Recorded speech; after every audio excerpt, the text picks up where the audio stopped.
yaitu tentang penyuluhan IMS. Nah, apa sih pengertian IMS itu? IMS adalah infeksi yang ditularkan melalui hubungan seksual vaginal, anal maupun oral dengan pasangan yang terinfeksi penyakit menular seksual. Nah, adapun jenis-jenis IMS itu sendiri yaitu ada gonore yaitu kencing nanah, ada sifilis yang bisa dikenal yaitu raja singa, ada chlamydia, herpes genital, HIV atau AIDS, infeksi HPV atau human papillomavirus, atau ada juga trichomoniasis. Nah, adapun gonore itu atau kencing nanah penyebabnya bakteri Neisseria gonorrhea, yaitu gejala pada wanita yaitu keputihan berwarna kuning, hijau, dan nyeri saat buang air kecil, nyeri perut bagian bawah, perdarahan di luar siklus menstruasi. Nah, gejala pada pria keluar nanah dari penisnya, nyeri atau rasa terbakar saat buang air kecil, dan komplikasinya bisa penyakit radang panggul, bisa infertilitas atau kehamilan, kehamilan ektopik, dan kehamilan ektopik itu yaitu kehamilan di luar kandungan. Nah, pencegahannya setia pada satu pasangan dan menggunakan kondom dan screening IMS secara rutin. Nah, yang kayak dilakukan di puskesmas kita kan sudah screening itu untuk mengetahui kita punya penyakit infeksi menular atau tidak.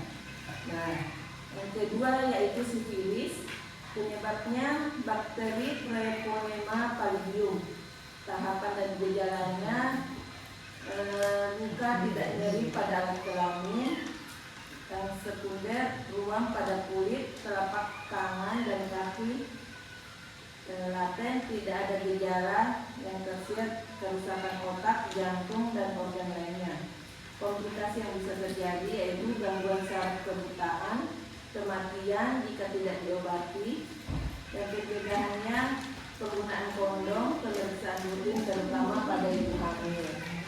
Nah, yang ketiga chlamydia, penyebabnya yaitu bakteri Chlamydia trachomatis. Gejalanya sering tanpa gejala, yaitu keputihan abnormal. Keputihan abnormal itu seperti berbau, terus gatal, bisa juga berwarna hijau. Nah, nyeri saat buang air kecil, nyeri panggul, terus komplikasinya bisa radang panggul, infertilitas atau kehamilan ektopik, terus pencegahannya seks aman, screening rutin pada kelompok yang berisiko.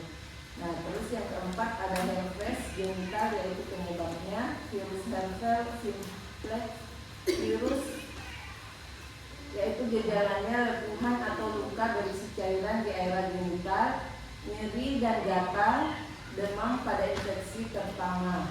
Nah, komplikasi yang bisa terjadi, infeksi berulang, penularan ke bayi saat persalinan.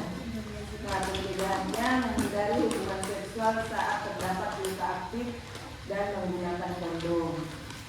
Nah, yang kelima HIV AIDS, yaitu penyebabnya human immunodeficiency virus, yang gejala awalnya itu demam, sakit tenggorokan, pembesaran kelenjar getah bening, gejala lanjut yaitu AIDS, berat badan turun drastis, infeksi berulang, terus kena TB, dan infeksi oportunistik lainnya. Komplikasinya kerusakan sistem kekebalan tubuh. Pencegahannya yaitu seks aman, tidak berbagi jarum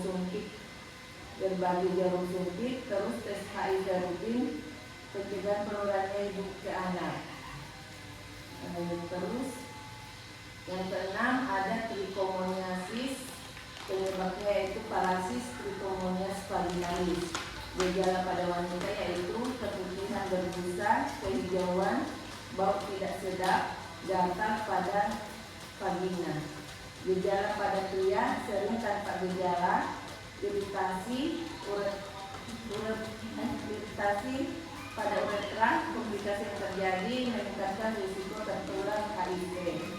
Komplikasinya yaitu kehamilan,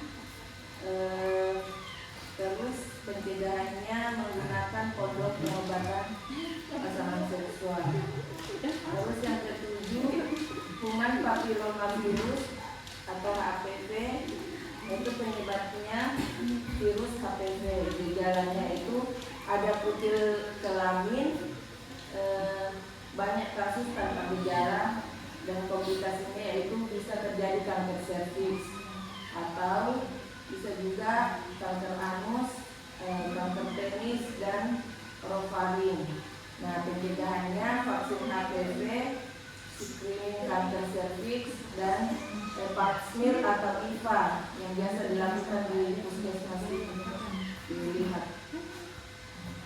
Penggunaan kondom. Terus hepatitis B. Nah, ini sudah banyak kasus yang ditangani. Nah, hepatitis B ini penyebabnya virus hepatitis B. Gejalanya yaitu mual dan muntah, kulit dan mata kuning, nyeri perut. Terus komplikasinya yaitu sirosis hati, kanker hati. Pencegahannya bisa vaksin hepatitis B, seks aman, tidak berbagi jarum suntik. Jadi bayi-bayi yang baru lahir ini kita bisa suntik vaksin hepatitis B setelah lahir. Nah, tanda umum dari gejala MS ini keluar cairan abnormal dari alat kelamin, jadi saat buang air kecil, gatal pada area genital, luka atau benjolan pada alat kelamin, nyeri perut bagian bawah, demam, dan pembengkakan kelenjar getah bening. Nah, cara penularan IMS umumnya yaitu hubungan seksual tanpa kondom, apalagi berganti-ganti pasangan seksual, penggunaan jarum suntik bersamaan yang sudah terinfeksi IMS. Nah, ibu hamil yang terinfeksi kepada bayi. Nah, pencegahan IMS-nya yaitu menjaga perilaku seksual yang sehat setia pada satu pasangan, menggunakan kondom dengan benar, tidak berganti-ganti pasangan seksual, terus menjaga kebersihan dengan organ reproduksi, melakukan pemeriksaan kesehatan secara berkala, vaksinasi HPV dan hepatitis B. Nah, deteksi dini dan screening IMS, pemeriksaan rutin bagi kelompok berisiko HIV, sifilis, dan IMS lainnya. Segera memeriksakan diri jika muncul gejala yang mengajak pasangan untuk ikut diperiksa. Terima kasih. Nah, ibu-ibu yang punya pertanyaan bisa mungkin itu saja penyampaian dari saya. Mudah-mudahan ibu mengerti. Saya akhiri wabillahi taufiq wal hidayah.